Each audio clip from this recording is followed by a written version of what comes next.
Hello, everyone. Hi, Rachel, Hello. Ava, Charlie. Colin Quinn is here. Good Lord. Sebi is here. Hi, Aria. You look very professional. It's good to see you. Dan Portis, paper writer and video guy. Nice work. Zach. Who's Zach? Hello. Oh, it's Santiago. No. Jesse. Welcome, Jesse. All right. Yeah, it's on the list. All right.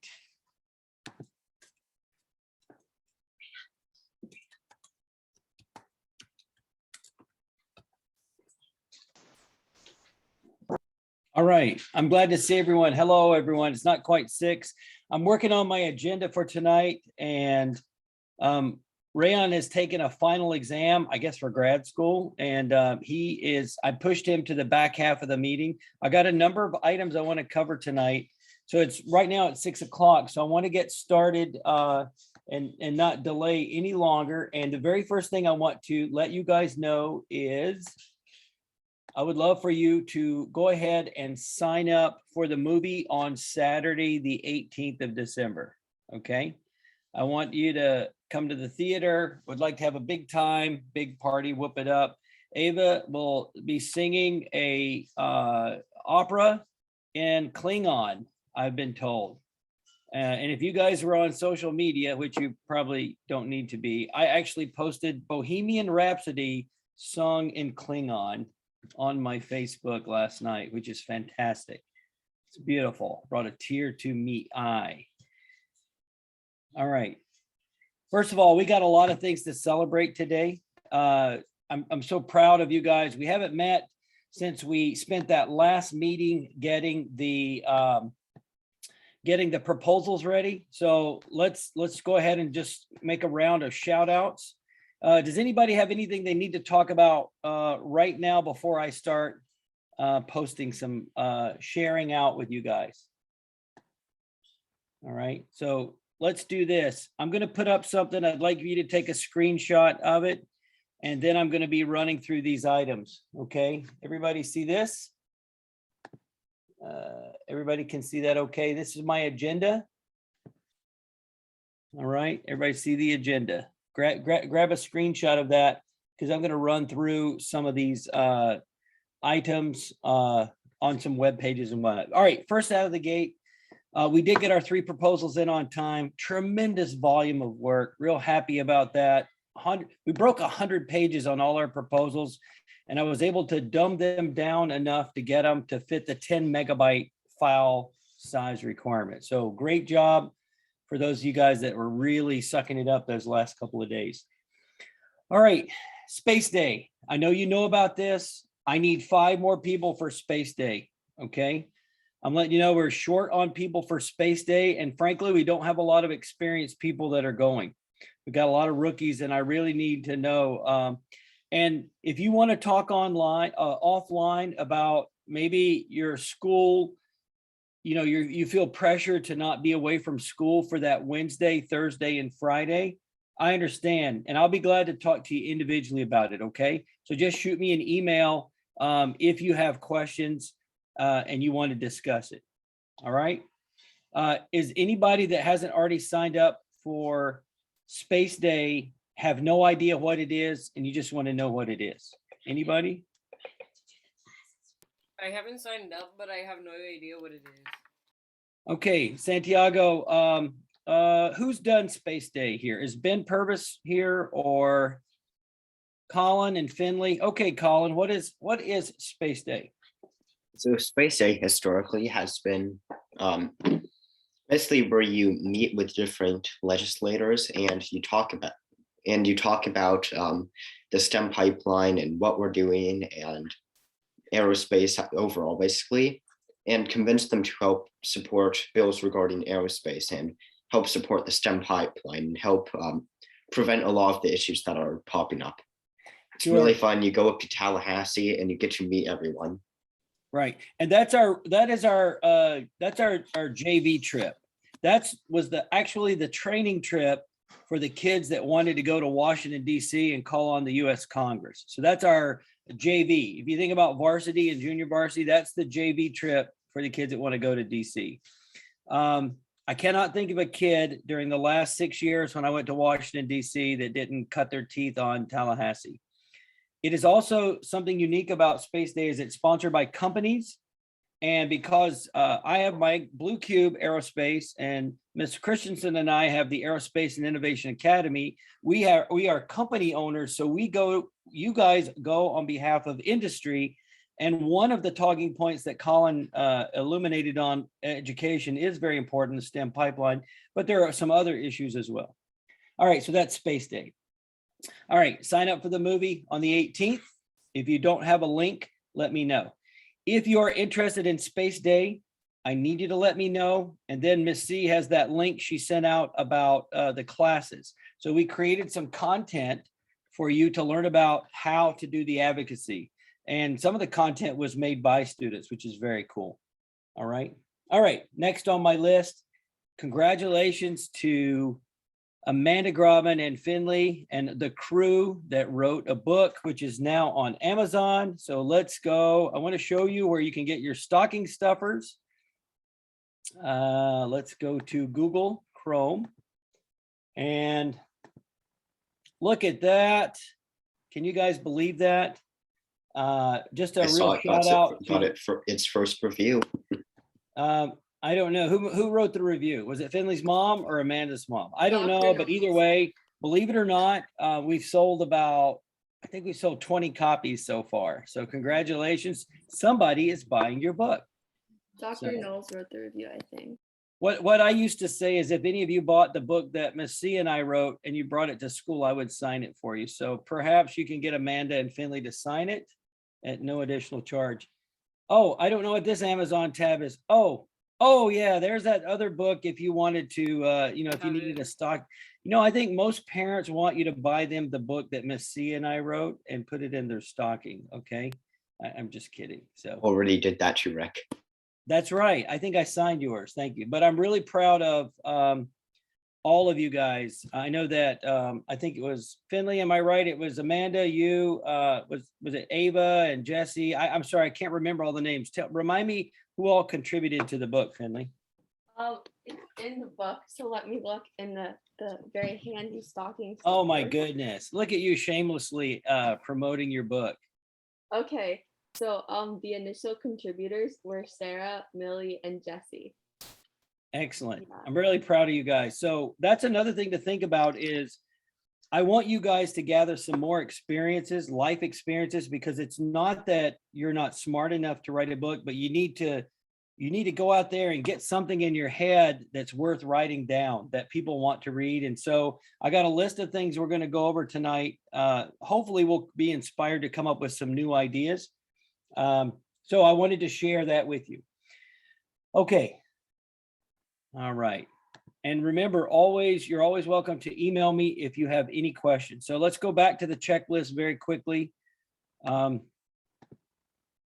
So let's talk about HEIS and SciTech. Big shout out to Ankith, to Dan Portis Levy. I know Daniel has been busting his tail lately. Great job. Dan and Ankith got their paper uploaded last night. I uploaded it just prior to today's deadline. Finley we uploaded hers a few days earlier. So Finley has a paper that she and I are on, and Dan and Ankith are going to crush this paper they wrote. Outstanding. Okay. If you guys were on Facebook, I already did a shout out. Daniel and Finley, did you guys see what I did for you on Facebook and LinkedIn? I totally have Facebook, and my parents totally have Facebook. Okay, nerd. I got But this. thank you. No, what I did is I took a screenshot of your first slide and the title on your paper, and I made a post about it so that you guys would be able to, get a little street credit. Let's see. Thank you. I was gonna show it to you. Here you go. All right. So SciTech is in the bank right now. Rachel, I know Rachel and Sindel, and you guys are working on your HEIS papers. Rachel, now that I got SciTech knocked out because the deadline was today, I know I owe you some images, and I know Miss C has been looking at your paper, and I fixed the header part up at the top with the title and the superscripts. And so I did a little work on your paper, but we're going to get that one knocked out. And let's see, is Sindel on? Sindel, you're on a different paper, right, than Rachel? Is that right? How's your paper coming along, Sindel? Good. It's good. It's basically done, except for that we need to insert 2 sources. Sindel, I need those 2 sources. Just put it on Okay. the doc. Now I haven't And looked then- at. Go ahead, Ava. Continue. And then that's basically it. And then you can, Mr. Simmons, you can format it like you do for IAC. I will definitely. I like making them look a certain way, right? Very neat, and the columns look good. So, do you have images and charts or tables? Any kind of pictures in your paper yet, ladies? No, because we don't have anything like that yet. Okay, so I'll take a look at that. Here's what I put up on Facebook for Finn and Dan and Ankith. There's their titles and their slides. I feel like it looks really good. Don't you guys agree? Thank you so much. Well, hey, you guys did like a whole bunch of the work, right? So, but one of the themes for tonight is I want you guys, sorry,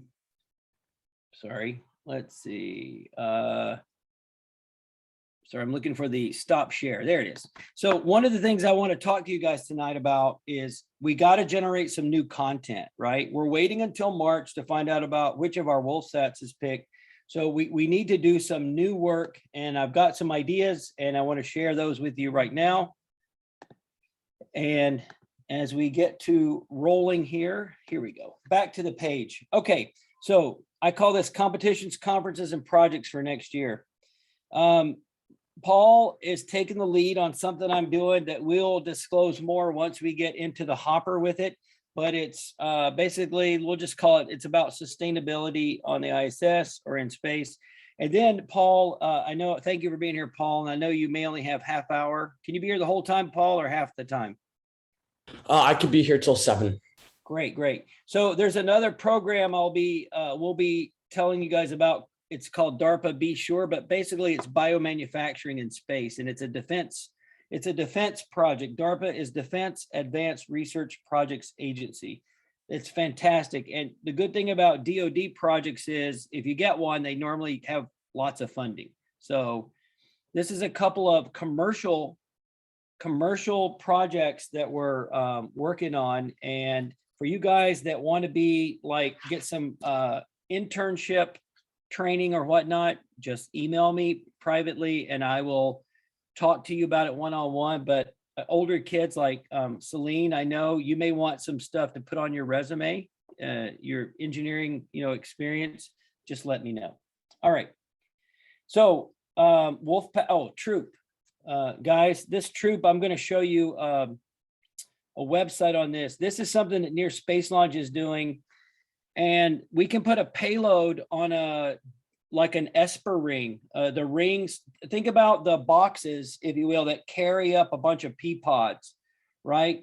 Or these rings that are mounted to rockets and they carry up microsats and CubeSats, and then they stay in orbit, these rings. Well, NSL offered me $50,000 off for a ride to go to space. And all we have to build is the payload, and they provide the power, the communications, all the telemetry, everything like a fast bus, except we're mounted on a ring. And because we raised so much money, I feel like we're going to have one satellite, but we'll have enough money left over that we can put a second mission into space, and we can do it a lot faster than we can do it in 1 year versus 3 years for the CubeSat, mostly because NSL has a contract with like NanoRacks and Spaceflight where they're sending up these troop missions every 6 months. So that's why we can get to space in a year. And we got to have a strategy meeting about how best, what are the right missions that we want to put in space. Okay, so before I get off this page here, I want you to see these competitions coming up in these events. Let's start at the bottom. Colin, did anybody else here go to Edison last year other than Colin, the Edison Awards? Anybody else? All right, Colin, give us 20 seconds on what the Edison Awards is and if we should go back and try to compete. So the Edison Awards is basically this event where a lot of generally top engineers or engineers from companies, sometimes startup companies, sometimes companies like Google, they go to this competition called the Edison Awards, where they submit a recent engineering project they've been working on. From there, they're divided up into different categories, and like the very top engineers and judges choose the best project, and sometimes they can get awards, I think possibly cash prizes or just at least advertisement. And these prizes go to basically the most wowza, the most amazing company that Right. most They're a amazing national, project. they are a national invention awards, right? They award companies in categories for inventions. Very cool. Paul, am I right? Is our application in? Do we know if we're a finalist or not? I'm not sure because I know on their LinkedIn page, they're saying nominations. So I'm pretty sure nominations are only when you apply, because they have many different posts. We were in one of them. Then some other posts we weren't. So I don't think that we know yet because there was actually many rounds of applications and we submitted Okay. it in the second out of 3. So I want you guys to know that Paul, basically, I know a couple of you guys helped him. Paul led the effort to get us to submit an application for an Edison Award from Blue Cube Aerospace. So we got a couple of new kids here tonight. This is, it's Sophia, right? Sophia is coming from Boca Raton. Sophia, in my screen, she's on the bottom right, but you guys, wherever she is, there's Sophia. Sophia is she just started coming to Space Club, and Sebi, yeah, you missed Sophia last night because Sebi only came to one Space Club this week, which is okay. But Sophia, Rayon, who's supposed to speak with us tonight, he had unexpectedly had this college final for graduate school, and he may be late. And if he can't make it this week, we're going to reschedule. But I told him if he can get here by 6:30, no problem, because he was only going to talk for a half hour. But everyone, that is Sophia. She is, well, I'll let you introduce yourself, Sophia. Would you like to say hello? Hi, I'm Sophia. I'm in 8th grade and I'm 13. Outstanding. Well done. Outstanding. So you guys make her feel welcome when we do some breakout work. All right. Yeah, that's all right, Sebi. So I wanted you guys to see, we'll know about our Wolfsats in March. We got another opportunity to go to space in 1 calendar year if we really bust our tail. The Army Corps of Engineers. All right, this is a high school competition that I did for 6 years at my previous employer, who I doubt is going to have anything to do with a high school engineering competition. If I have 5 kids that want to do it, great. We'll enter as a high school again. I always like to compete at a higher level like that. This year, it's about building a bridge. And I'm going to show you that. I'm going to stop sharing there. And I will share very quickly. For you 8th graders, this was always an 8th grade competition that I did. So let me pull this up. Let's see. Nope, that's a different piece of hardware I just bought. Nope, this is the DARPA program. That's the conference we're going to. Let's see, where did I put it? Okay, I'll tell you what it is. This is a competition where they give you a design problem. I'm sorry, guys. I thought I had it pulled up, but I'll just tell you what it is because we've done it before. I've done this competition for going on 20 years with students when I was back in the Jacksonville area in high school. The Army Corps of Engineers does civil, mechanical, and oceanographic, sort of a maritime type engineering. So they worry about things like bridges, roads, erosion, all kinds of cool stuff like that. How you manage Lake Okeechobee, right? So everybody gets water, you cut down on the algae problems. But this year's problem is you're building a bridge, and I want to say the only things you can use are these spaghetti noodles and hot glue guns. And it's a very elaborate bridge. So it's like probably about 2 feet across. And what they do is they'll drive a truck across your bridge, and then you put an eye hook on your bridge and hang a bucket, and they start putting sand in your bucket until your bridge fails. So the goal is you want to build the strongest bridge possible that's big enough that this truck drives across, and you get judged on aesthetics and the design, and of course, how strong it is. This was always a lot of fun. And what I'm going to do is we would stop and visit a university on the way to this competition. And it's always the Friday of National Engineering Week. It honestly sounds So pretty great. it's always the Friday in February that has George Washington's birthday. So the week of George Washington's birthday is always National Engineering Week in the US. And that Friday, we go up on a Thursday. And this year I was planning on visiting Embry-Riddle Aeronautical University. So if you want to go to Embry-Riddle, let's make a team. We need at least 5 kids. And I will call you high school. I don't care if you're in the 5th grade. I'll take Ava's brother, Nate, and we'll call him a very tiny freshman in high school. And we'll go compete and it's normally 30 high school teams. I don't believe anyone here ever competed, right? Paul, yours was virtual last year, right? I haven't, but I want to. Okay. Yes, ours was virtual and we did very well. Oh, that was a terrible experience. That was gyroscopes, right? It was terrible. Yeah. The And the marshmallow gyroscope tower. years are a tough one. The bridge ones are a lot of fun because face it, you guys, you go crazy over hot glue guns, right? Most of you go wild with glue guns. All right. Finally, Sorry, Castronovo, you may not bedazzle the bridge. No bedazzling of the bridge. Just Yeah, how big is this truck that you're driving over the bridge? it looks like it weighs about maybe half a pound. It looks like it's 4 or 6 inches wide. It's a pretty good size. It's a toy truck, but they show you 3 photos of it with a ruler so you know its dimensions. And that's so you make sure the interior of your bridge has a deck that's wide enough and you have a clearance so they literally roll it through your bridge to make sure, you know, that you pass that. It's like a form fit check on our satellites. So, Okay, and what are they using as like road? oh, It's you like- build a deck. You build the deck with the noodles. I'll tell you a funny story. I did this my first or second year, maybe it was the second year at Weiss, and the kids were up till like 3 a.m. And the next morning it looked like a flipping tornado had exploded 1,000 boxes of spaghetti noodles all over the hotel floor. It was one of those embarrassing times where these guys, without any drugs or alcohol, trashed the hotel room, and I had to get them to clean it up. So we won't do that this year.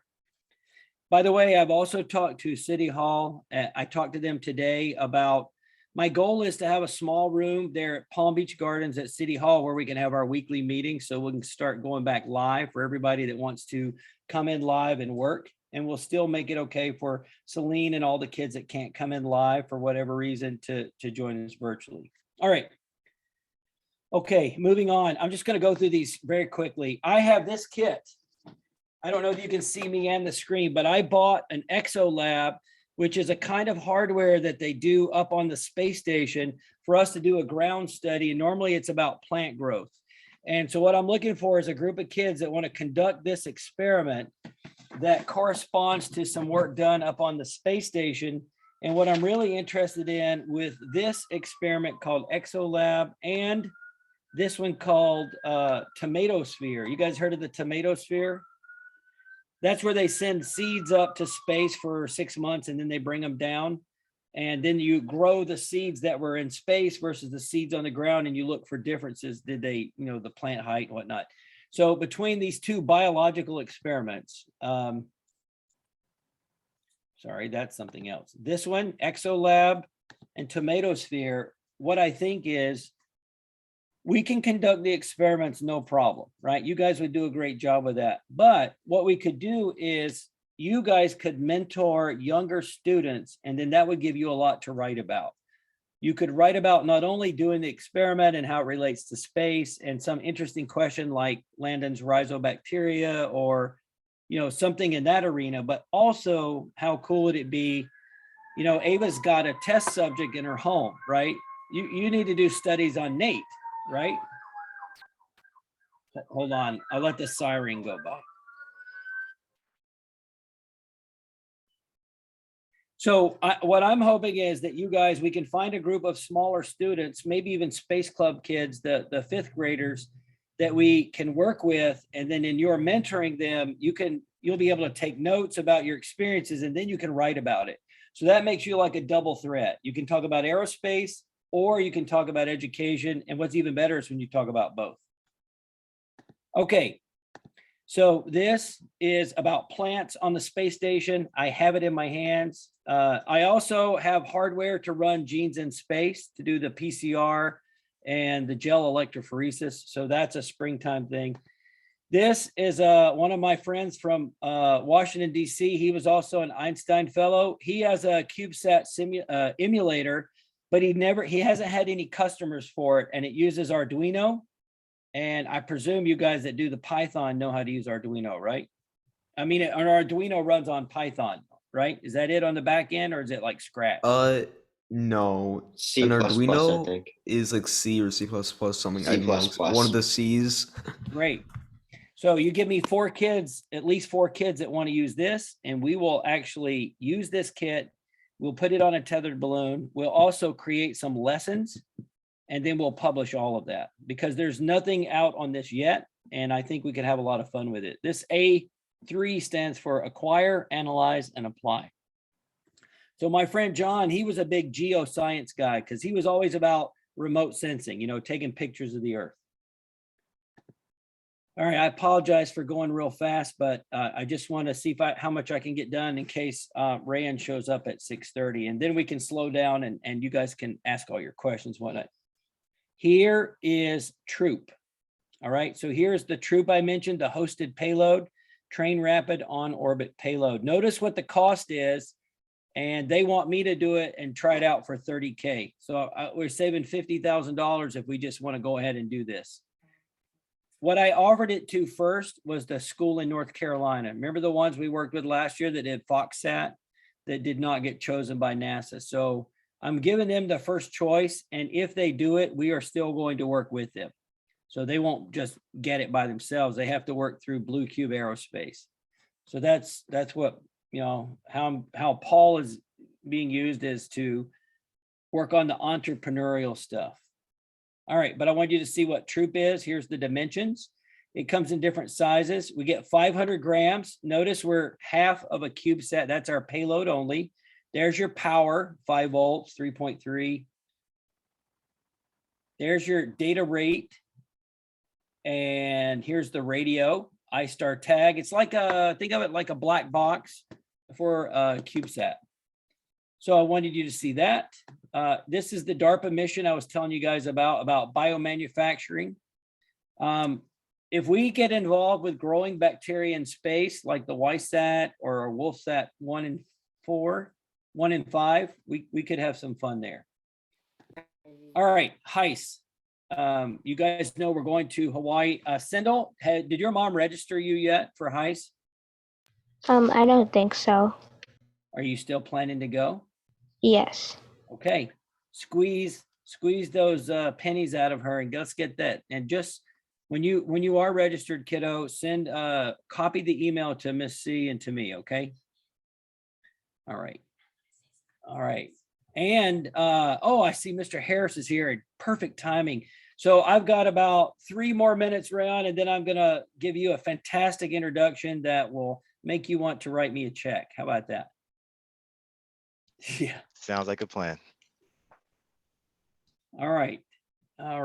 And let's see. I wanted to remind, we've already discussed, we got our 2 papers already in and videos for SciTech. That's Dan Onketh and Finn.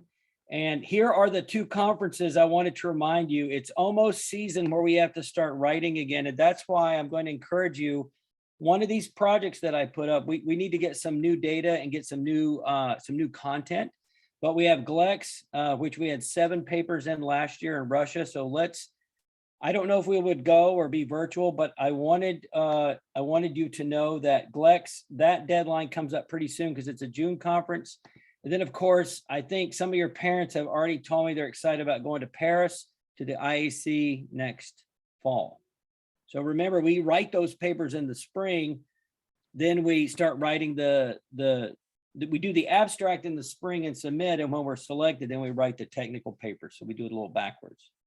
All right, so my friends, that is it. I think Miss C is supposed to log in somewhere and have a few comments. Let me I see. did. I logged in. Guys, I only wanted to touch base because I know as you're meeting tonight, I am working on papers as you guys are in this meeting. And I just want to remind you, you should have uploaded by now. And I know some of you needed a deadline extension, but by now your final, it should say final edited paper into the draft. So far, I'm only seeing 2 of those, one of which is mine. So I just want to kind of like, we do have some time. You guys know that I always start early. I give you deadlines that help me to kick it back to you several times for edits, but we are running out of time. So the people that I've been heavily working with, like I know Rachel's group is almost completely done, which is great. I'm just now starting to look at Ava's. And there are some, however, who have not confirmed for me that their final edited paper has been uploaded. And when I say final, it's going to come back to you again. That's why I need you to get it into me. Those of you who've written papers with me before, like Finley or whomever, you know that that's normal. You get it back like 6 or 7 times before the final is final. But it's necessary because remember, you guys are students and essentially these are university level papers. So please make sure that you've got a copy of the newsletter. A lot of dates coming up related to travel for that, including a mandatory travel meeting that will give you some COVID updates and things like that. Also need to get copies of your registration. Most of you have sent them in, but please double check with your parents to make sure A, that they have registered you, and B, that they have sent me their paperwork. And then remember too, once your finalized paper, you get an approval from me or Mr. Simmons, it's time to be making your videos and that slide deck, and Mr. Simmons will share with you which template he wishes for you to use for those who are actually giving a presentation versus the poster, which is also something that you have to be building. So you can't do those things until that paper's finalized. That's it for me. All right, adios, enjoy your meeting.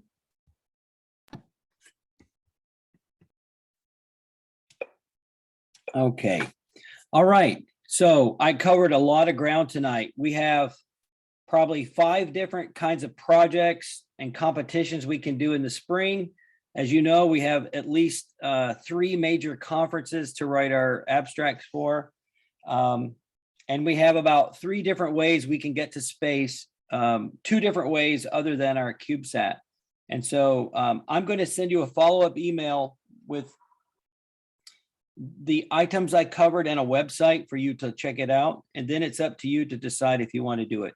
The shortest fuse, of course, is going to Tallahassee. All right. Space Day, because we have to rehearse, and that comes up in January. The high school Army Corps of Engineers high school engineering competition is in February. Okay. And then in March, we have the Congressional Visits Day, where you would go to Washington, D.C. and call on that. And then we have Humans to Mars in May. And there's also an astrobiology conference in Atlanta for you guys that want to do life out there, just like our biology payloads for our CubeSats. So I will follow up. Thank you guys for hanging in there. We covered a lot of ground, a lot of good accomplishments, papers submitted, books published.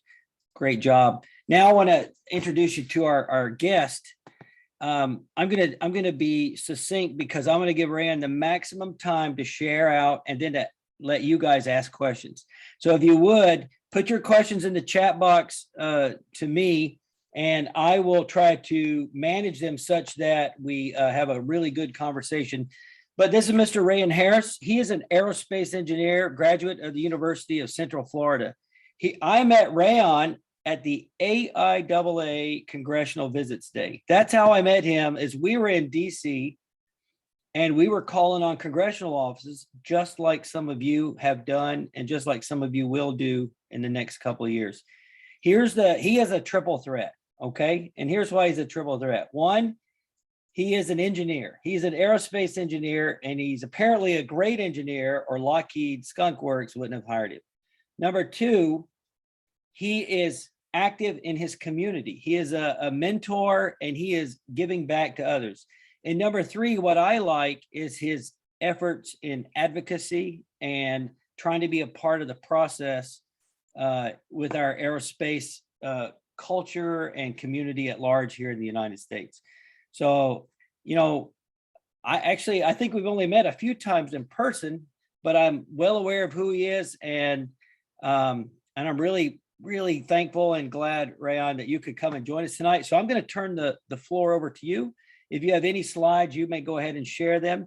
And guys, if you would, write your questions in the chat, and periodically we'll throw them out to him. And at the end of his presentation, we'll make sure you can ask all your questions. Thank you for being with us. Floor is yours. Thanks, Kevin. Definitely appreciate that. I first want to let you guys know, the students, you guys are in great hands. I mean, with Kevin here, Mr. Simmons, whatever you guys call him, he is absolutely phenomenal. And I mean, if it weren't for the amazing, job that he's been doing, I don't know if I would be here right now. So I've never been so excited to, speak to you guys. So thank you for giving me the time. So let me first start by sharing this presentation right here. All right, you guys can see good, right? All right, so my name is Rayon Harris. I am an aeronautical design engineer for Lockheed Martin Skunk Works, and once again, thank you for allowing me to be here. And what I'm going to try to do is I have a small little presentation, try to go through it, but I definitely want to leave as much time at the end for any question that needs to be asked. Definitely want to keep this as engaging as possible. All right, so a little bit about my background, right? I was born in Brooklyn, New York. Let's put it this way, I'm pretty much all over the place. I was born in Brooklyn, New York, but I was raised in South/Central Florida. South Florida being, North Miami Beach area, in the borderline of Broward and Dade County. And then eventually when I was I think 6th grade in middle school, we actually moved to Central Florida in Lakeland. So if any of you guys have ever heard of an air show called Sun and Fun, that actually takes place in Lakeland, Florida, where I actually went to middle school and high school. I am a first generation college student. My mom, she's a real estate agent. And then my father, he has 2 jobs. He both is an electrician for Florida Power and Light, FP&L. You guys may or may not be familiar with that. And he also works with American Airlines. And the cool fun fact is growing up, my dad and mom, they always made my brother and I kind of share the same thing, same toys, same gadgets, same whatever, always about one of everything. So naturally, we kind of just started having the same interests, and we now both work at Lockheed Martin doing very similar roles. Whereas I do more of the design engineering work, he's more of a programmer, for, autonomous flying for air vehicles. And this is a picture of me right here on the side. This is my older brother on the left, and this cool picture of my mom. And then this is all 4 of us. And this is probably me when maybe when I was your age. Always a cool picture to show people. All right, education. As mentioned earlier, I am a UCF graduate. I graduated from UCF with a Bachelor of Science in Aerospace Engineering in 2019. But I also like to sometimes, highlight when I graduated high school. So if you guys can see, you do the math, though I graduated high school in 2014, I didn't graduate college in 4 years. I graduated in 5 years. And why did I take 5 years? One of the things that I really prioritized when I was in college was that I wanted my college experience to not just be about, being in the books and graduating as soon as possible, but I really wanted to make sure you get as much of the experience as possible. So participating in organizations like AIAA or, other organizations that they're offering university, taking those internships, even if it delays your graduation by a semester or so. The college experience is not just fixated on, those 4 years. It's all about, once you, did you get a fulfilling experience from start to finish? So yeah, if that doesn't show my age right now, if you guys do the math, I'm a little bit older than a few of you guys. And right now I am currently in my master's. So of course, though I got my bachelor's in aerospace, something that I love about, what I do at work is I'm in a position where a lot of those things that I may develop, in my master's degree, I realize I can learn here on the job. And so for me, one of my biggest focuses on understanding, just the corporation as a whole. So I kind of decided to pursue a master's in engineering management. All right, so some hobbies, lots of hobbies. Just quickly highlight them. One of my favorite hobbies. I mean, how many people here have friends, right? I love hanging out with my friends. Anytime I get a chance on a weekend, hang out with my friends, they're pretty awesome. I love painting. I don't know if I'm too good at it, but I do enjoy it. It's fun. I love traveling. I like to travel. I mean, you realize once you start traveling, you realize that the world is a lot smaller than it actually is. And it's really awesome to really get a chance to get out there. I understand some of you may have had an opportunity to travel. I mean, I hear that some of y'all might be going to Paris soon. I've definitely was not going to be doing that at your ages.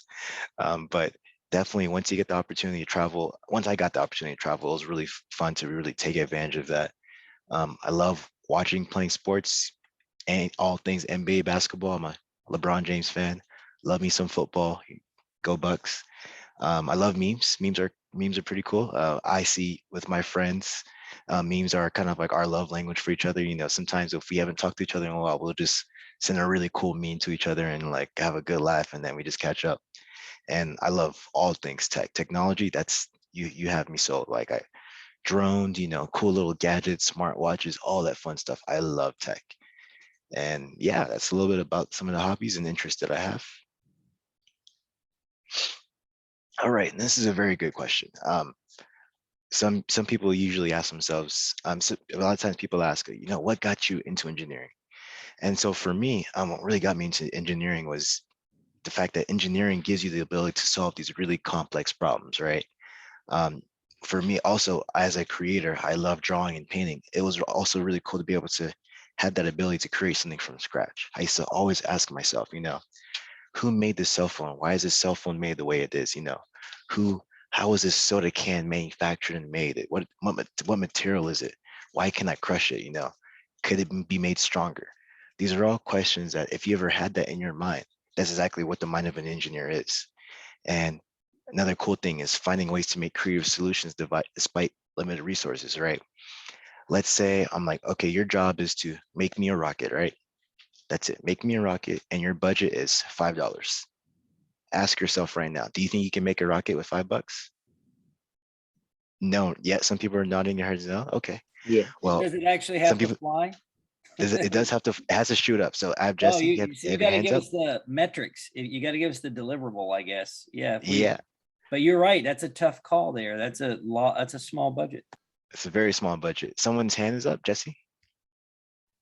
Now, would this rocket have to be to scale, or could I make like a bottle rocket for you? Say with So this $5. it's a very good question. And so it's kind of funny that when you're working in the engineering field, when you look at the requirements, a lot of times the requirements aren't necessarily specific. That's actually, you can use it to your advantage. So technically a ball rocket would answer the question of making a rocket that launches.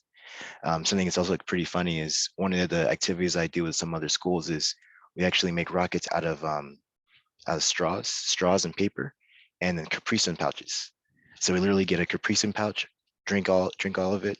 You blow it up. You guys remember doing that with Capri Suns? You blow it up. Now you have a pouch. You put a little rocket tube, seal it on one side, and you stomp on it, and boom, the rocket shoots up. That answered the question of can you make a rocket with $5?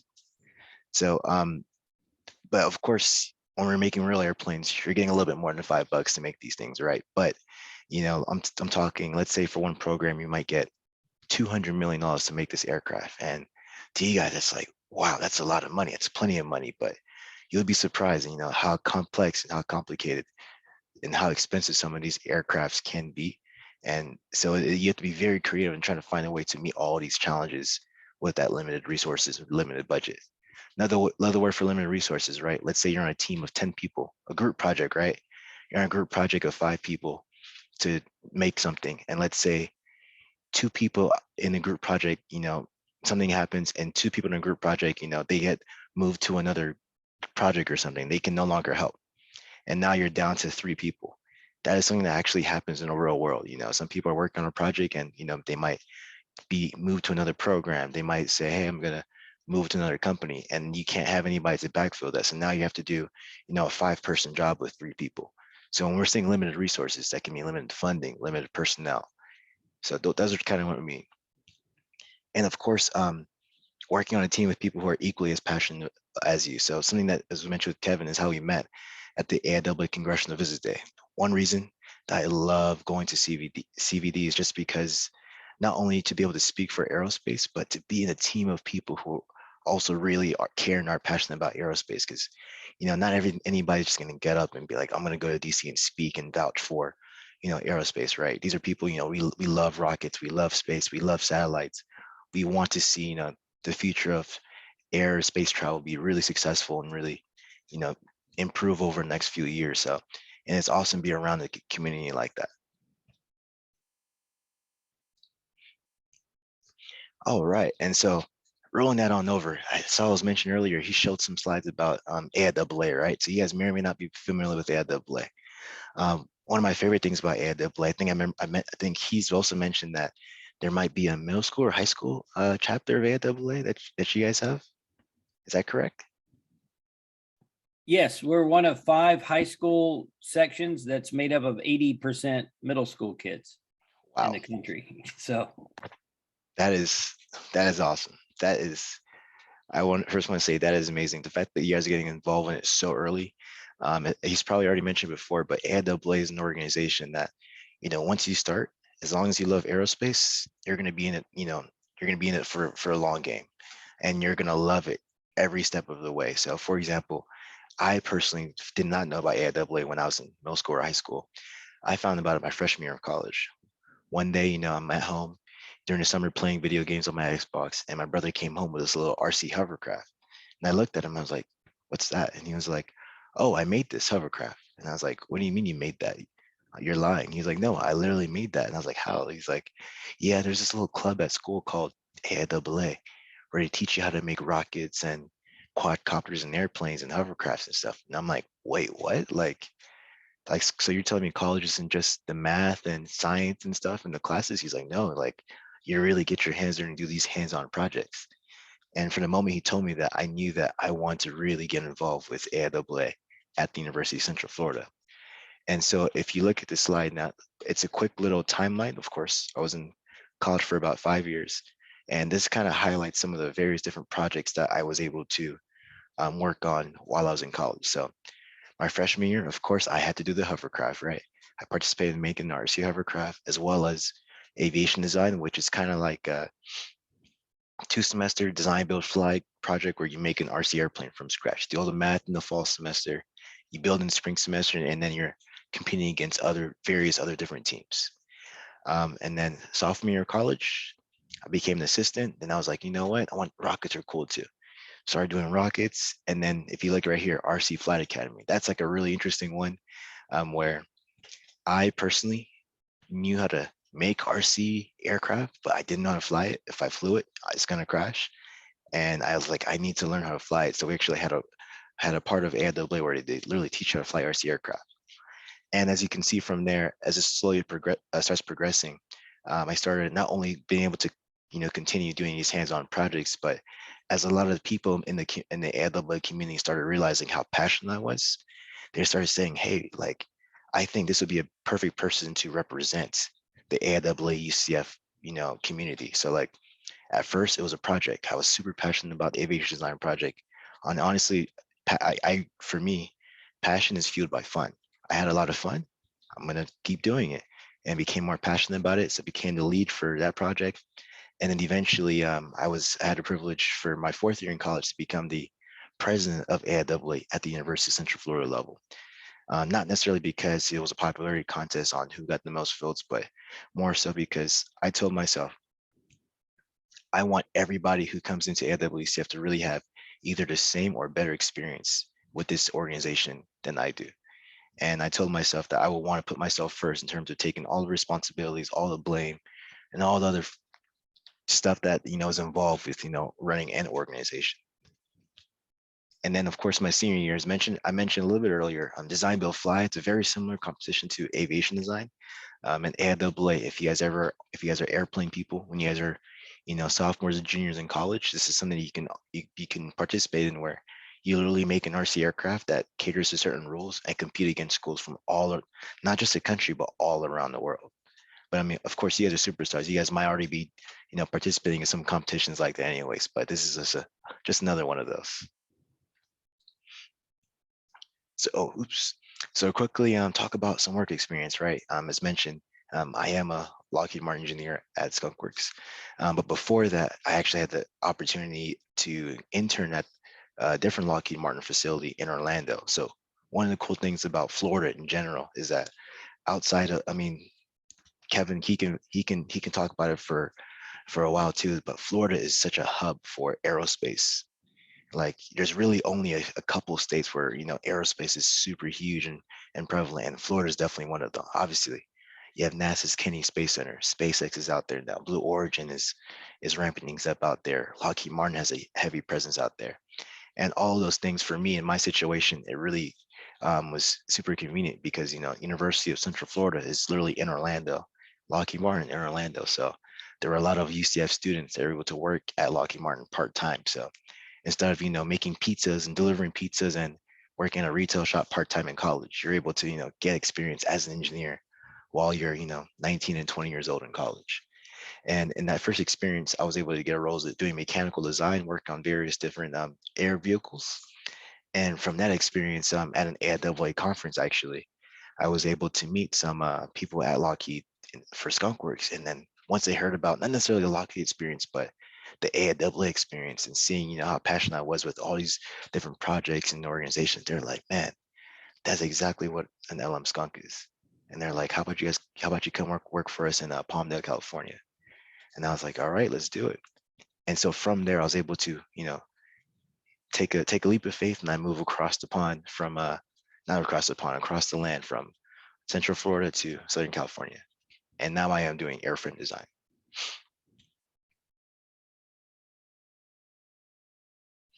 So Lockheed Martin Skunk Works, what is that, right? You guys may or may not have heard of it. Let's see.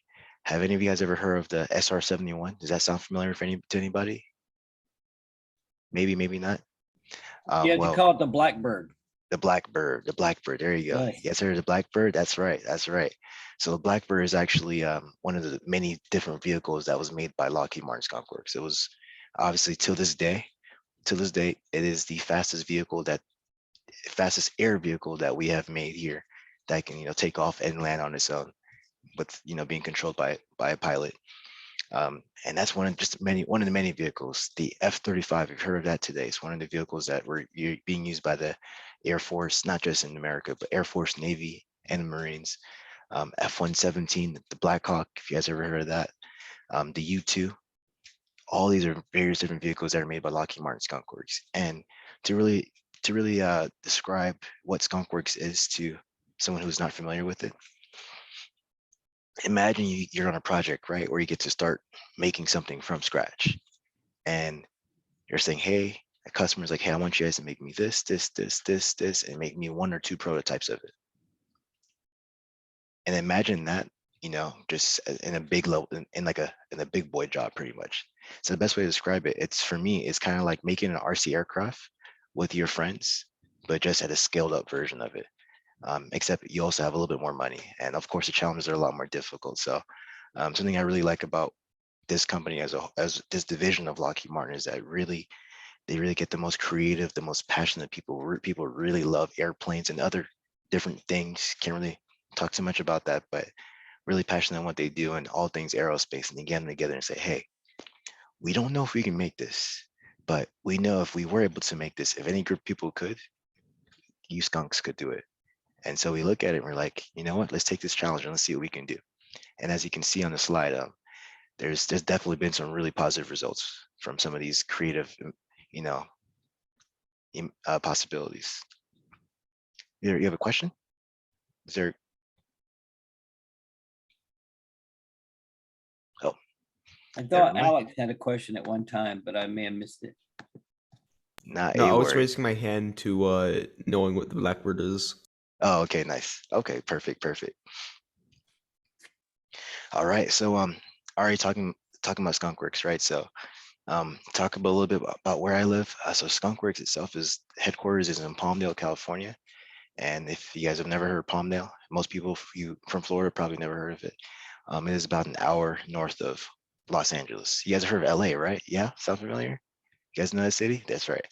And so something that's kind of really cool about Skunkworks being in Palmdale is what you don't really know is that people who work in Palmdale actually, hang out in LA on the weekend. So even though I'm over here in Southern California, I still get to enjoy some of the things I really loved about Florida. So beach on the weekends and all the various different activities that you get to do for fun.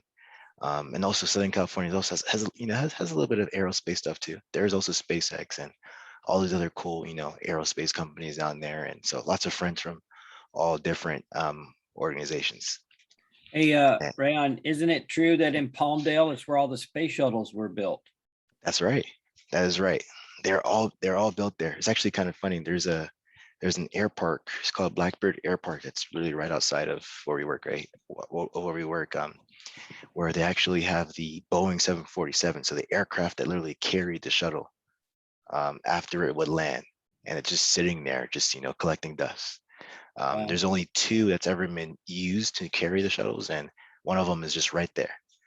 So there's a lot of rich history that's here in the valley. I believe, was it Virgin Galactic? You guys ever heard of that? Or it's another space company that's like SpaceX and Blue Origin that's actually located in its Tehachapi area, which is only about, I would say, an hour north of Palmdale. So there's a lot of aerospace going on in the desert here in Southern California. And so this cool little map, interactive map, is kind of self-explanatory. But though I live there, though I work there, I actually live in the city called Santa Clarita, just because I kind of wanted to be halfway between work and play. And of course, Skunkworks though is heavily, is heavily located in Southern California. They also do have growing locations both in Fort Worth, Texas, which is where Dallas is in that area, and then Marietta, Georgia, which is just north of Atlanta. So one thing I love about Lockheed in general is they always have very good locations.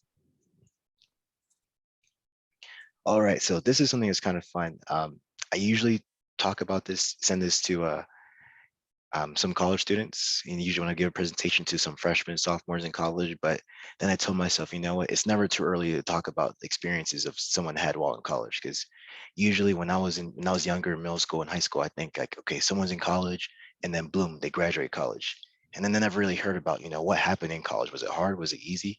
And like, if you say it was hard, exactly what happened? So these are some of the challenges, the obstacles I like to really quickly highlight when I was in college. So what you guys are going to experience, the next few years, you guys may go to a college where, it's different from where your friends go, right? For me, I went to a college, all my friends, went to another university, USF or Florida State UF, and I was one of only maybe two that actually went to UCF. So my freshman year is just no friends and just adjusting to the whole college lifestyle. Then my sophomore year, of course, I also did not have a car. Some of you guys may or may not have the privilege of having a car in high school. I didn't have that opportunity to have that. So having lack of transportation means you got to be really creative with how you get around. Definitely lots of organization meetings. That's how you get your dinner. Lots of pizza, lots of soda. And of course, lack of funds. Didn't have any money. Didn't have a job yet. But then, of course, after my sophomore year, that's when I was able to get my opportunity with Lockheed, working part-time. And then from there, I was able to finally get a really, old cheap car, but it was something. And of course, junior year, you need deep dive into really more challenging classes. But there's a website called Chegg. You may or may not have heard of it yet. If you never heard of it yet, you'll probably hear about it. I see someone, yep, thumbs up. If you've heard about it now, that's great. If not, you'll hear about it very soon. Let's put it that way. Isn't that right, Colin? So it's a very good resource. That's a really good way of kind of like, or it's best way, pretty much to describe Chegg. It takes all the textbooks that you have and organizes it in a better way for you to learn, more efficiently. Let's put it that way.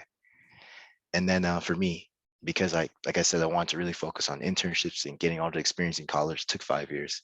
So usually in college, we call it senior year part 1 and senior year part 2.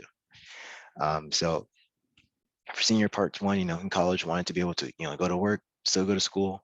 I still wanted, party with my friends, hang out, and then still, of course, manage your life, your physical health, mental health, all is very important. And at the same time, while I was doing that, I was also running this AIAA UCF organization, with 400 students.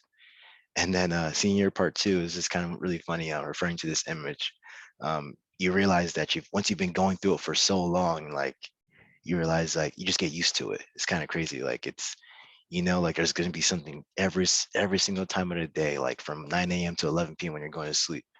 But you just get used to it. You're like, this is your life. But it is very fulfilling, very fulfilling. I will say, a lot of people say, oh, high school are our best years, but Some people say high school are the best years of their lives. The only people who say that are ones who don't go to college. Then once you go to college, college immediately becomes the best years of your life. But if you if you are very let's put it, how do you put it? If you actually are going to college for the right reasons, if you go to college and really stay involved in organizations, stay involved with this, get internships, and once you get that really cool job after you graduate college, then those actually become the best years of your life. So I will say, if you're to ask me what the best year of my life is, I always tell myself, what year is it today? And so definitely it's something to always definitely look forward to. I want to say you guys are all along the right path. You guys all have a great trajectory for your careers. Let's see. And quick little career advice for all you. You guys still have plenty of time to develop some of these, but this is a cool little career advice to really think about as you move forward. You only go as far as your network, right? So what is your network? Your network is your classmates, your friends. Those are part of your network. Your teacher, Mr. Simmons right here. Your mom's friends, your dad's friends. Those are part of your network. And when they say you only go as far as your network, if you make sure that everybody that you interact with always has a positive opinion on you, you'll never know when someone asks, hey, what do you think about this person? And as long as they have something positive to say for you, that can always just create a positive opportunity for you in the future. Your passion will carry you farther than your intelligence, right? Let's see. Has anyone here ever got less than an A on the math test before? Yeah, hands are. Looks like hands are up, right? I remember I used to tell myself, man, I cannot, like, there are always kids in the class that get A's all the time. And I'm like, man, like, am I stupid? Like, I just don't know this. Like, it's really not clicking. Maybe I'm not meant to be an engineer, right? But then I realized it wasn't until I got to college that I realized that the people that are successful and in engineering in college, the people that don't drop out, people that get these really cool jobs, aren't necessarily the smartest people in the room. They're not people getting 99s and 98s on the test, but they're the people that are just passionate, saying, hey, I don't care what I get on this test. I'm going to work hard for the next one. As long as I get enough to get this degree so I can get this job and get this opportunity, you will always get there. And so just remember that as long as you're passionate about what you want to pursue, you're going to get there regardless. And just one thing I will say is, like, don't worry about how long it's going to take you. If it takes you 3 years in college, that's great. 4 years, that's great. 5 years, that's also great. And just remember, your passion is always going to carry you. Your passion is what fuels you. Just think about that as your fuel. Of course, next thing is, when you're in a struggle, do not be afraid to reach out for help. That was one thing I learned my freshman year. I was struggling in class and I'm just like, man, that's it. I'm screwed. But then as I started developing, that network of friends around me, I'm struggling in class. I wasn't afraid to be like, hey, Brian, like, do you remember how did you do that again? And then I started reaching out, going to these various different tutoring sessions, not just by yourself, maybe with your friends. Like, yo, bro, let's go hang out the math lab and get some tutoring in this algebra class or something.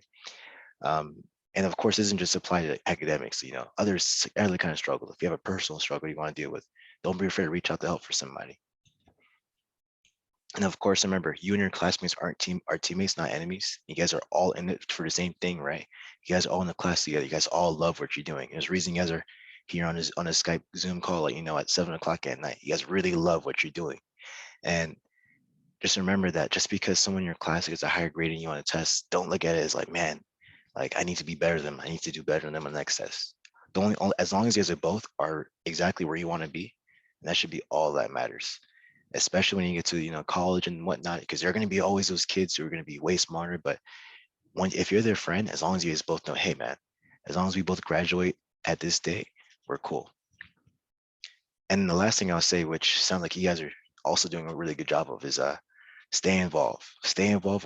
Stay involved. Doesn't matter whether it be AIAA or any other organization is presented to yourself.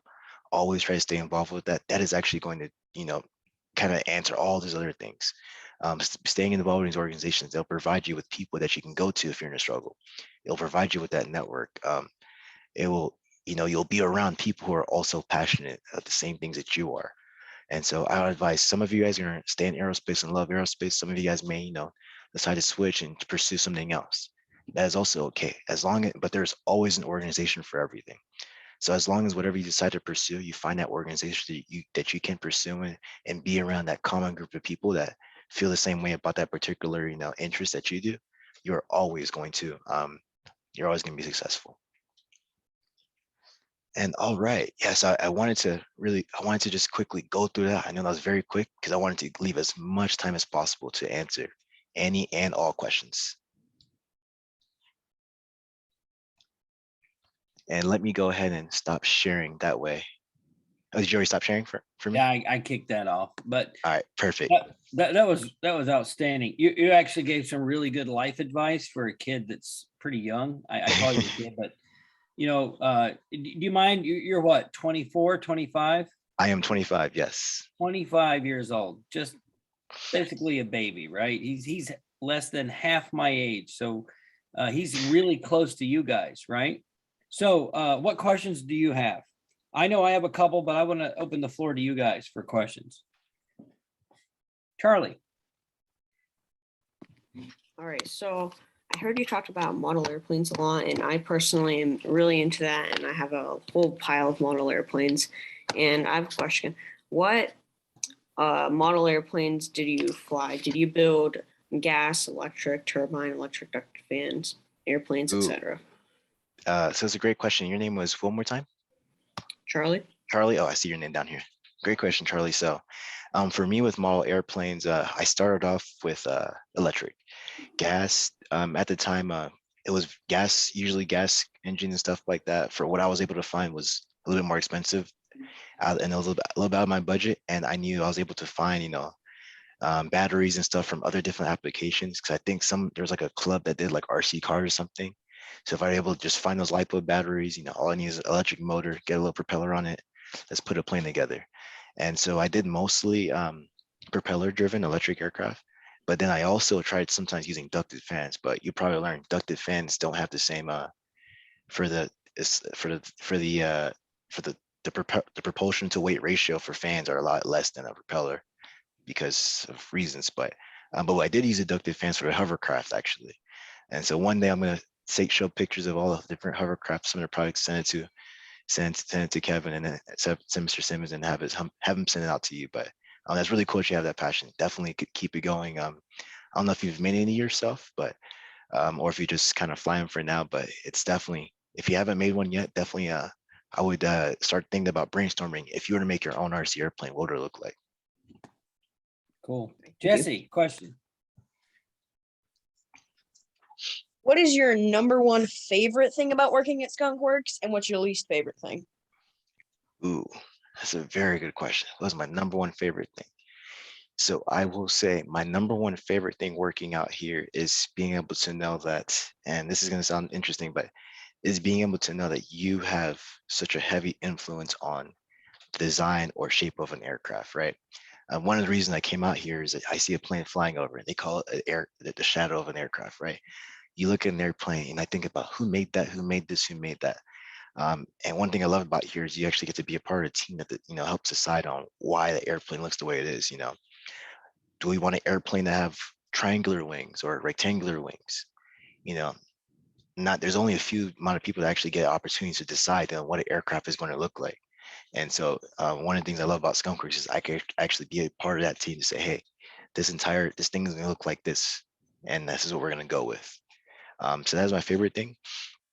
Of course, being around a team of also really passionate people is really fun. You don't ever feel like you're working. It just feels like to me, just feels like a college project, like what Charles was mentioning earlier of making and flying RC airplanes. Like I just imagine myself, we're just making planes together with a whole bunch of friends. Like that's really all it is. And I'll say what I least like about it. Ooh, this is hard to think of, which is a good thing, right? It means I really do enjoy what I do. I would say what I least like about it, and this isn't necessarily a bad thing, but I would say the one thing that has been a bit of a challenge, which we're all going to have to go through at some point for if we want to pursue something that really focuses on our career more than other things, is that Skunk Works isn't, quite frankly, it's not really offered in Florida close to home. And so that's one of those things that has always been the challenge of, not being able to see mom and dad as often as I would like to. So, I literally live all the way across the country. So it is unfortunate that I have to be so far away. I mean, the good news is now that I do have opportunities in Georgia and Texas, but definitely Southern California is really where most of the really cool stuff is going on. And so I'll say that's a challenge. But one of those things that I was able to combat that with is make sure that, I budget myself and allocate myself in a way that I can go home as often as possible. So I actually kind of goes to a fun fact. I actually travel home to Central Florida. I think I go about 5 or 6 times a year. Like I never miss a holiday. Thanksgiving, Christmas, I'm always home. We have a little holiday break at work, which is really fun. It's kind of like your winter break. And then outside of that, I always try to go also 4 more times throughout the year, just to make sure, even though I can't be home every single day, can't be home every single weekend, I am still home often enough to be able to, see mom and dad. Good question. And personally, I think you could even start establishing skunk works closer to home because you have that kind of power. So I Mhm. think you could really move it closer to home. No, you bring up a very good point. Thank you for that. Thank you for that. That's when you see locations opening up in Orlando, I'm gonna remember you, Jesse. Jesse's actually in Maryland or Northern Virginia. He's one of our out of state Wolfpack kids. Oh, nice. So All cool. right. All right. How about another question? Any of you future engineers, project managers, even my future lawyers on the screen? Anybody have a question? All right, I'm going to throw out a quick one. You're a young guy, so let's cut right to the chase. 2 questions: DC or Marvel, Star Trek or Star Wars? Oh, all right. Let's see. DC or Marvel? I will say, depending on the year, man, I will say in terms of strictly comics and strictly TV shows and everything, I'm a DC guy. It's a bold take. Yeah, I'm a huge DC guy. Right. My favorite character is Batman. Batman's ability to, solve complex problems with very limited resources. Right? See what I'm saying? See where that's going? Of course, Tony He has Stark. no superpowers either. He doesn't. Exactly. And by the way, the aircraft you painted reminded me of the Batman emblem a little bit. The jet you painted, look, that's what Yeah. it reminded me of. So it's kind of funny. One of the I didn't have a picture of it there, but a lot of the vehicles that I made, RC hovercrafts, are actually I had actually did Batman themed stuff. I love Batman so much. I called some, there's like the RC hovercraft, I called it the hover bat. And then there's something else like I love Batman. But of course, movies though, Marvel absolutely kills it. I really I wanted DC's little universe to really be good and be competitive, but yeah, it just didn't work out that way. But Yeah, Shazam's a real winner, right? Yeah. Shazam, yeah, I like Shazam. Shazam's not. Quick question. We're getting a little short on time. I want to ask you a serious question. I got a lot of kids like Charlie. They have projects that they're sometime outside my domain of expertise. Could we, and knowing you're a very busy guy, could we maybe retain you a little bit as an advisor for some of these kids that could really do really great science fair projects, but they need someone? My expertise is I'm a CubeSat guy. I'm not really an aeronautics guy, but would you be willing, or at least point us to maybe some Lockheed guys that could donate a little bit of time to help point these guys in the right direction with their projects? Of course. Fortunately for you, you found the right one. One thing I love, I would say my biggest trait that I have here at Lockheed is that I know how to. Actually, actually one of my classes, I was actually learning a little bit about that, but one of my biggest traits is that if I can't do something myself, I always know how to find a team around me that is always willing to also answer the same questions. So not just me will be willing to help, but also get the team around me to help out. So yes, quick answer. Excellent. All right, I'll take 2 more questions. Who else has a question? Anyone at all? Colin. We talked a bit about perseverance and passion that much. When you're going through a really tough time, what is the one thing that you personally think to yourself that keeps you going? Ooh, that's a very good thing. So it's a very good question. So I will say, one thing that really keeps me going is that I tell myself in my situation is that when I go through a tough time, I tell myself is I'm not supposed to be here. You realize when you really look at the numbers of the amount of engineers compared to the number of students that graduate high school or colleges, and it sounds like there's a lot of engineers out there, but there really isn't too many as much as you think there are. In fact, anyone who becomes an engineer, anyone who works in STEM in a professional environment, that is the result of lots of hard work and talent. There are a lot of people that want to be there, but they're not there. So I will say, and it's any step of the way, right? If you're in college, I tell myself, you're not supposed to be here. There's a lot of students, even to this day, the studies show that more students don't go to university after high school than go to university after high school. And so that's kind of some of the things that kind of motivates me to, keep going, saying like, hey, like the study says that, we're not supposed to be in the situation that we are at. So why stop now? So that's kind of one of the things that really keeps me going to the next level and helps me persevere. Very great question. Excellent. All right, who would like the last question of the evening? Anybody got a question out there? Anyone? Waiting just. Let's see. If no one asks a question, I'm gonna go ahead and pick on somebody. That's great. Let's see. You could go with Ben or Rachel or Deanie or Celine or Landon. There's a whole pile. You just freestyle. Call in whomever you like. Let's go. Oh, wait. There is a hand up. All right, perfect. One of our new attendees, Sophia. Sophia has her hand up. Go ahead, Sophia.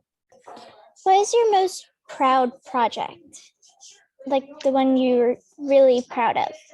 Oh, it's a very good question, Sophia. So one of the funniest things is when I got to college, of course, I do have a brother who was also doing the same thing as me in aerospace. My freshman year of college, we actually made an RC aircraft from scratch. And that was my first time being exposed to making it. But I didn't feel like I was able to contribute that much because I was that guy who was like, I didn't know much of the math or information on how to do it. And I was just kind of helping him and everybody else in the team make it. And like, though my name was on it, I was like, okay, it's cool, but I didn't really feel fulfilled doing it. So I remember my sophomore year of college, I told myself, I am going to make my own RC airplane from scratch and everything. So actually the same airplane that you saw, the blue and gold airplane, that was actually the first time I ever made an RC aircraft from scratch completely by myself. And to this day, that is, that's my most, proud, achieving moment right there. Like, cause that aircraft was literally just a bunch of pieces of wood and metal and, a little bit of whatever, those monocoat sheets that were just in a store somewhere. And I was able to, using my critical thinking skills, put them together and literally have an RC airplane that flew. So when that flew for the first time, I did have a small little tear and shed and lots of excitement. I was like, man, like I really made that. So I would say that was probably my most fulfilling moment, because that was the moment where I really told myself, even though I was only a sophomore in college, I told myself, you know what, I am an engineer. When I will add, when you guys that wrote those satellite proposals, when NASA picks one of them and then you build that satellite and you watch it on top of a rocket go into space, I can tell you as a grown man, that's something that that is one of those lifetime things that no one will ever take away from you. And you will remember that moment for the rest of your life, when that thing went from his head to the real world, right? You got an idea of what you want to create, and you guys are problem solvers and creators, and that's an engineer, right? You just do it in the real world. But great. I'm sorry, I saw a couple of questions here on the chat that you guys didn't speak up. Alex Castronovo asked about your hardest challenge faced in college or Lockheed. I don't know if you want to elaborate on that. And then Finley asked a similar question about what was your hardest project and how did you finish it? So I don't know if you want to wrap that up and make that your final answer, but I'm going to go ahead and give you the last word. But what I'm going to say is I want to thank you on behalf of all of us for being here. And if you'd like to address that last question about your hardest project and what the biggest challenge you faced so far at college or Lockheed, I'll let you have the final word. All right. So the irony is actually something that I learned from another book I read. Managing a project is easier than managing people. And one of the funniest things, like one of the hardest challenges I had was in college, and it was actually when I became the president of the AWUCF community with 400 students, and managing the team around me was the hardest challenge. So of course, it was one of those things where you're voted into it, president, vice president, secretary, treasurer, etc. And me, when I became president, the vice president and I did not really necessarily get along. The vice president wanted to run for president, but was afraid that he was going to lose. So he ran for VP. And one of the hardest challenges that I had is that I wanted to make sure that whenever, we're going to make a decision that's really important for everyone, let's make something that everybody on the board agrees with. And there was this weird little thing where every time I'll throw out an idea, there will always be a rebuttal. There was always a challenge. It was always, some passive aggressive stuff. And it was a very difficult team player to work with. And sometimes I had to really kind of like let go of my own personal opinion and think about, hey, let's go with, if his idea is a good idea, let's go with what will be beneficial, not necessarily to any of us on the board, but will be beneficial to, all 400 plus students. And so one of the funny things is, for example, let's put it this way. We got some people who were able to donate to our organizations, but we didn't know how to allocate it, right? We had our school, we had a lot of people wanted to design model rockets. A lot of people wanted to design model airplanes. How do we divide the budget for model rockets or model airplanes? And then for me, I'm an airplane guy. And for him, he was a rockets guy. And he was saying, even though the airplane project really, it won event of the year at University of Central Florida, and it was a great project when it was growing. He said like, hey, well, the rockets, we're not there yet. We want to fund it. And so I kind of had to, swallow your own pride and be like, okay, you know what? Let's actually, let's focus more on rockets this year. It's there's gonna be a lot of people who want to do aircrafts, want to sign up for this project that won't be able to because we don't have the funding for it. And let's maybe try to see if we can convince them, say, hey, you know what? Let's try rockets. Rockets are fun too. And it's actually a really fun story, though that was one of the hardest challenges, dealing with people with the whole team. I can go way more in details, but I remember 2 of the students that want to do the aviation project who got moved on to rockets now. They tell me a story all the time. They're both now working at SpaceX down here. They graduated in spring of 2021, and now they're working at SpaceX. And they're like, hey, Ray, rockets are kind of cool now. And so they're saying, thank you for, telling us to switch to the rocket project. So, but yeah, I would say the hardest challenge overall is, remember this, managing people is always harder than managing a project. So, managing a team of people is going to be a lot harder than, making any aircraft or any rocket. Awesome. Awesome. Mr. Harris, thank you so much. You are welcome to come back anytime. Normally Thursdays at 6, we're going to be at this location at this Zoom, but big virtual round of applause for our guest speaker tonight. Yes, listen to that thunderous applause. Yes. So I'll jazz hand you. All right. Listen, guys, thank you so much. I will turn off the recording now, and we'll officially stop the meeting. I think you guys know what I expect, what we do at the end. Rayon, you got to join us. We do this thing at the end of all of our meetings. Yes, we throw up our gang symbol, our Spock gang symbol. All right, excellent.